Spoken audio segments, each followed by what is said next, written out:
Why can't we live as one? What's happening, boxing fans? It is Dr. Bring It.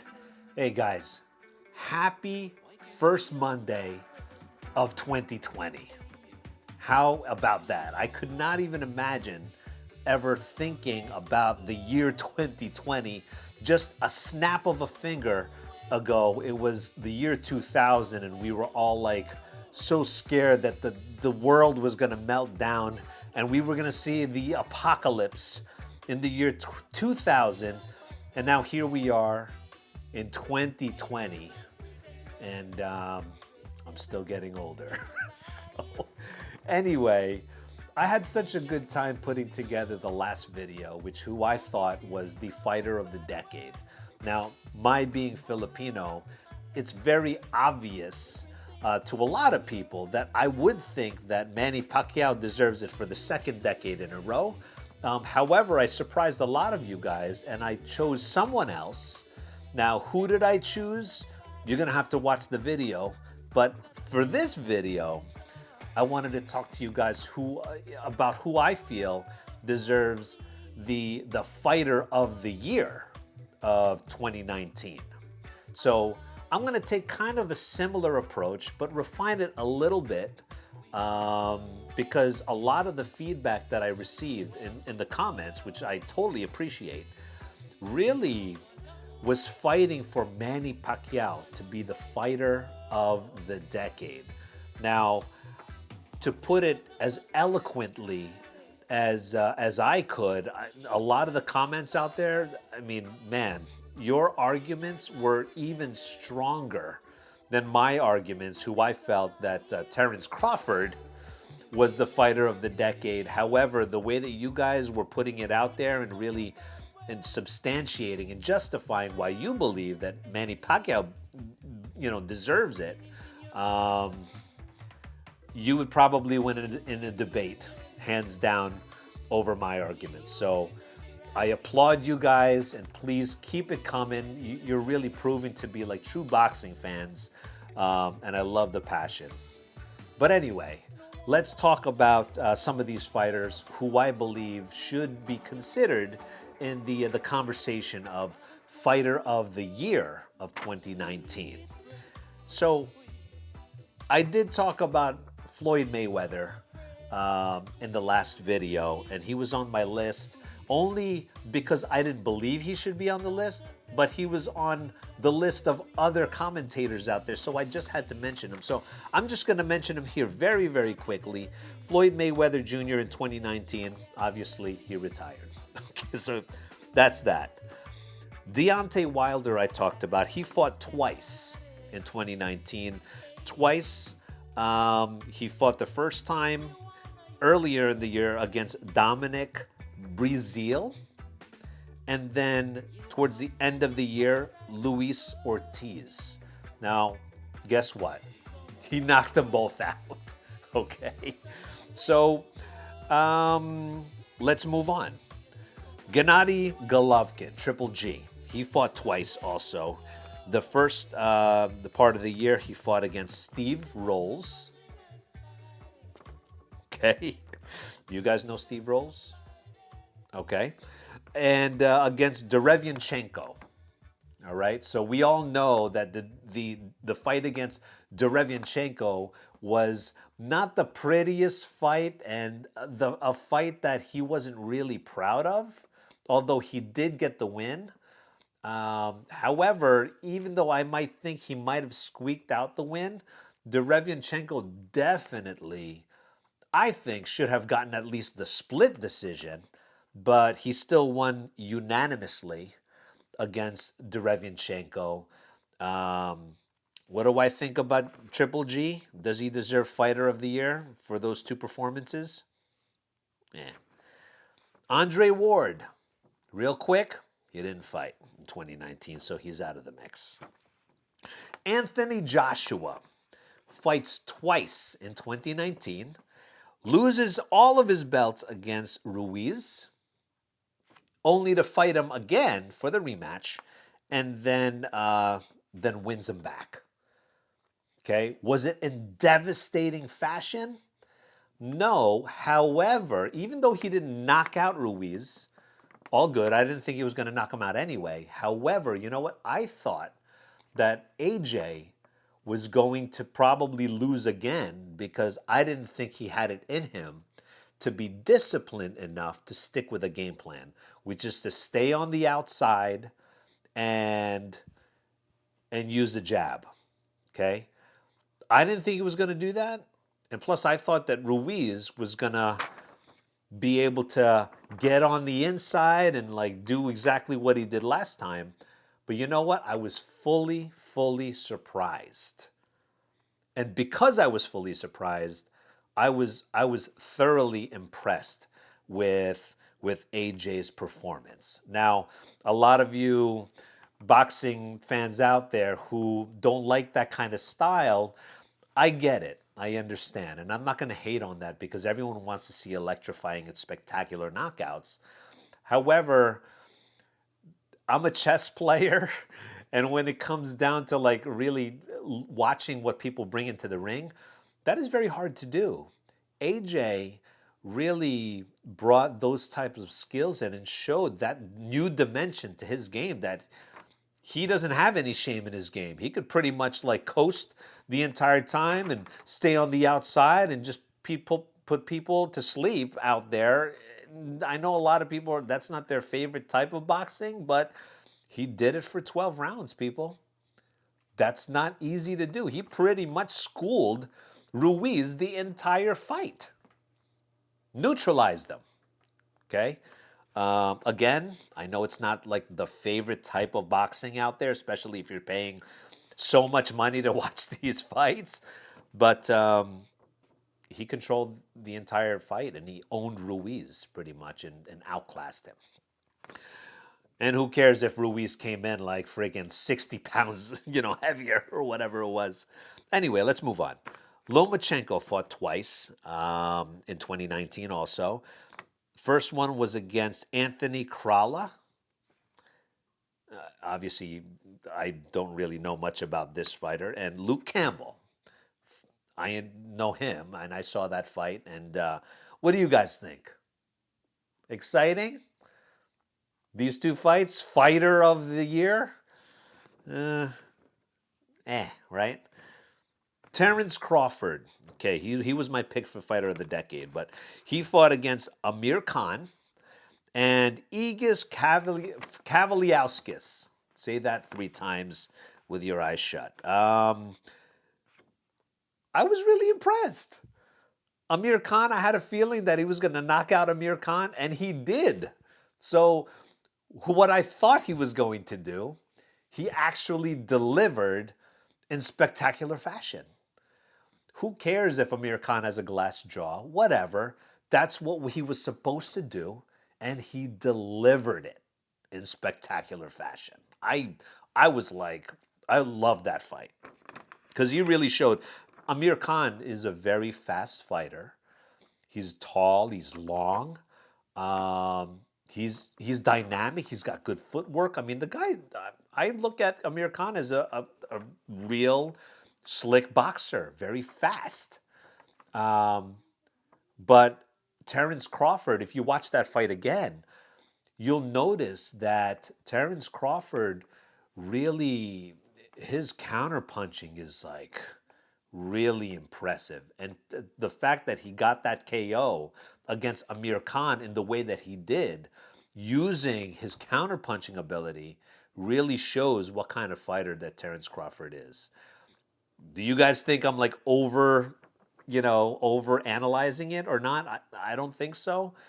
I think that's really what kind of a fighter Terence Crawford is. But again, debatable. Against Kavaliauskas, a lot of people thought that he was going to, and including me, I didn't think that he was going to knock out Egis. I thought that Egis was a good enough fighter and savvy enough fighter that he was going to at least last the 12 rounds. But Terence Crawford said, nope, not that night. He ended up getting the KO, which I was completely, again, very, very impressed with Terence Crawford. Let's talk about Errol Spence Jr. He fought twice also in 2019. First was against Mikey Garcia. You guys remember that fight? Um, Again, Mikey Garcia was the underdog. We all thought that Errol Spence Jr. was going to beat Mikey Garcia, and he pretty much did. Sean Porter. I know a lot of you guys, I thought that Sean Porter was not going to win against Errol Spence Jr.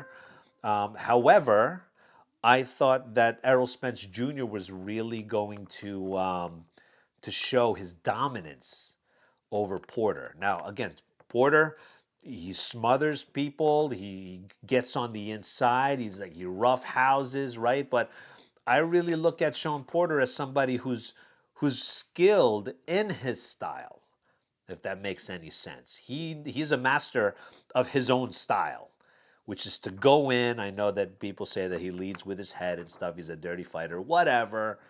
But regardless, he gave Errol Spence Jr. some trouble. Errol Spence Jr. can't say that he absolutely dominated over Sean Porter.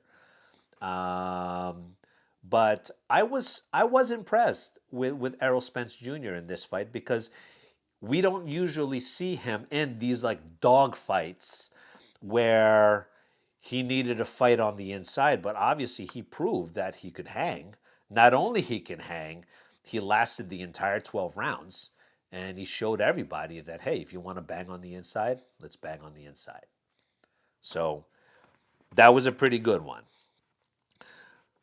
Let's talk about Canelo Alvarez. Canelo Alvarez fought twice in 2019. The first was against Daniel Jacobs. He got the unanimous decision against Daniel Jacobs, which was very impressive. Daniel Jacobs, very formidable opponent. And then, of course, against Kovalev. Now, Kovalev, I didn't think he was going to knock out Kovalev, but he did.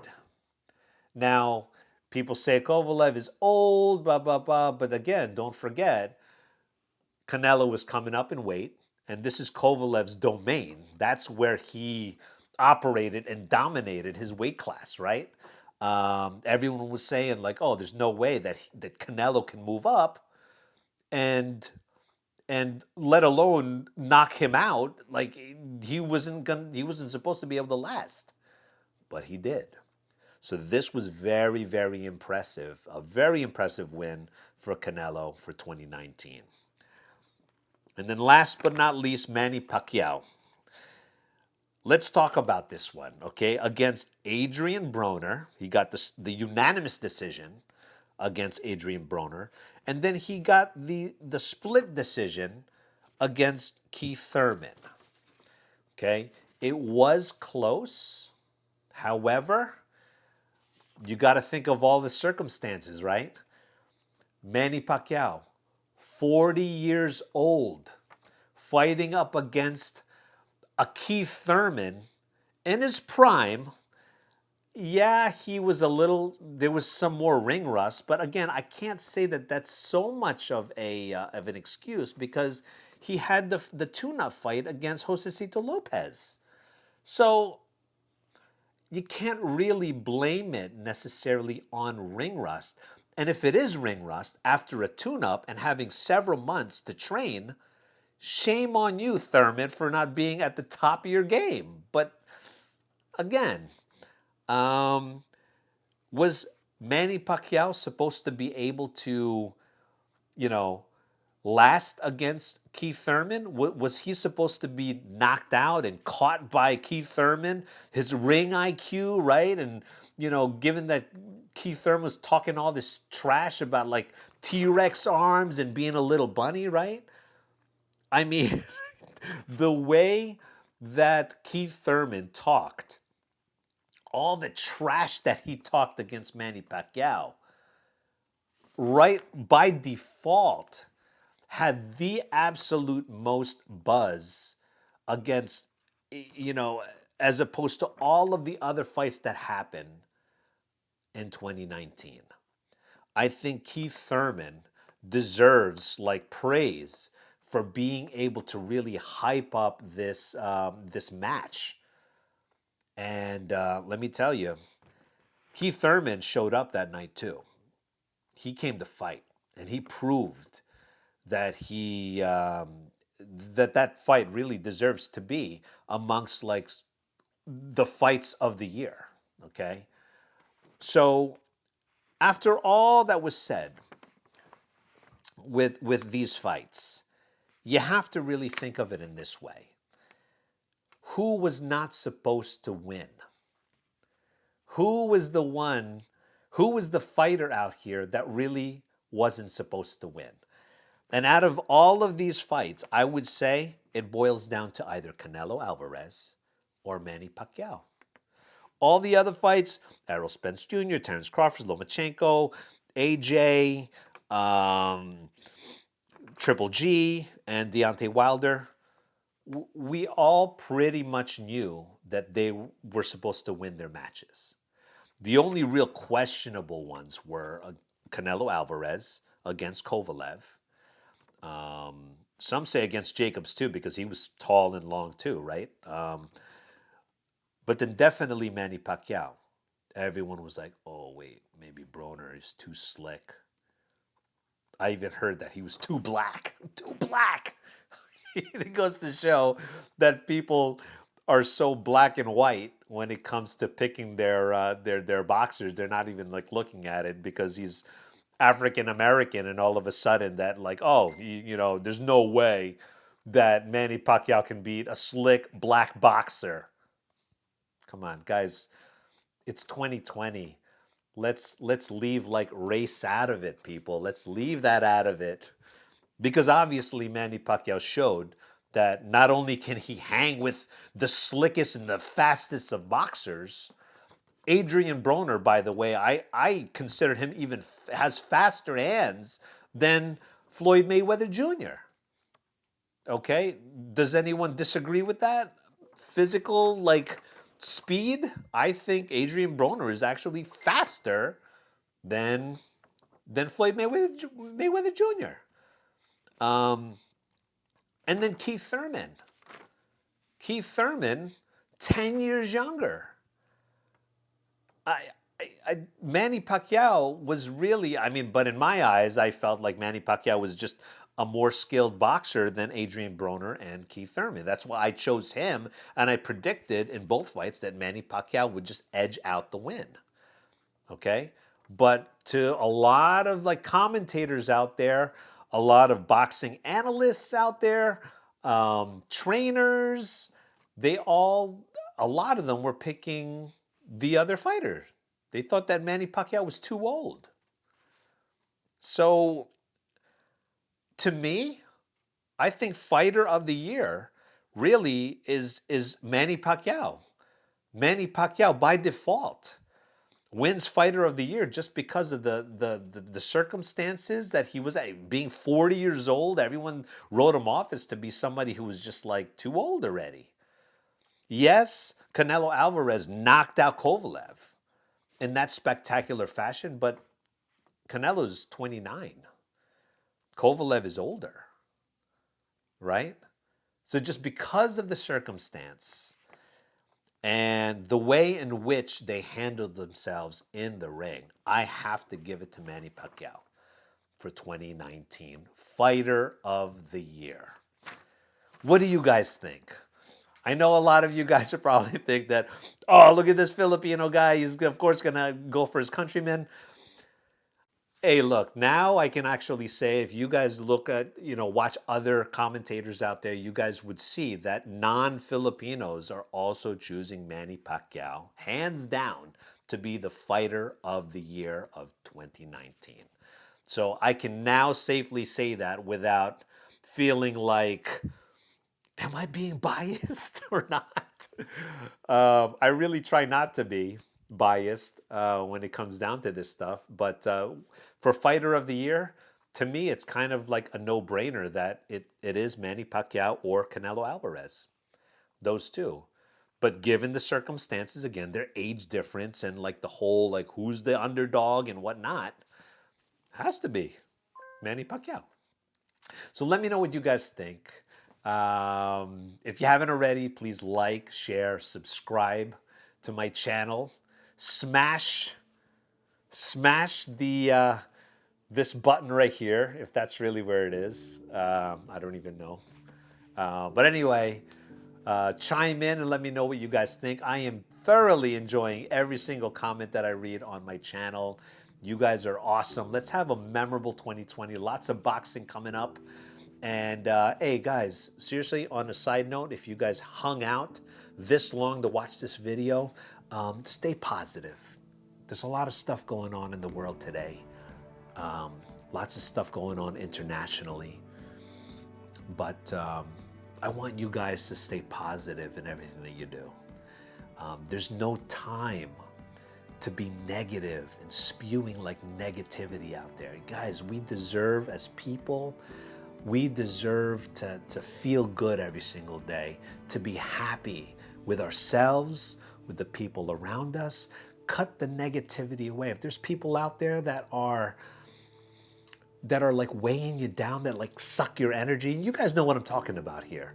There's just people out there who just like kind of suck all of the positive energy from the room.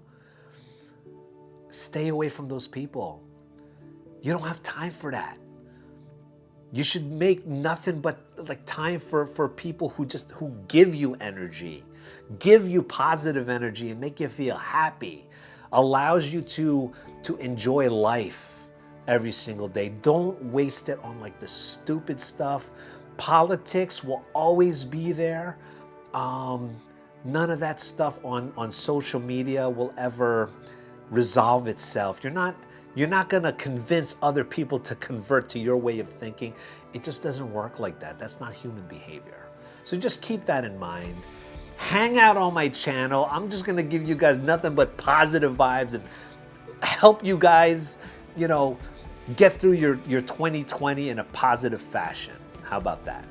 So anyway, I'll talk to you guys soon.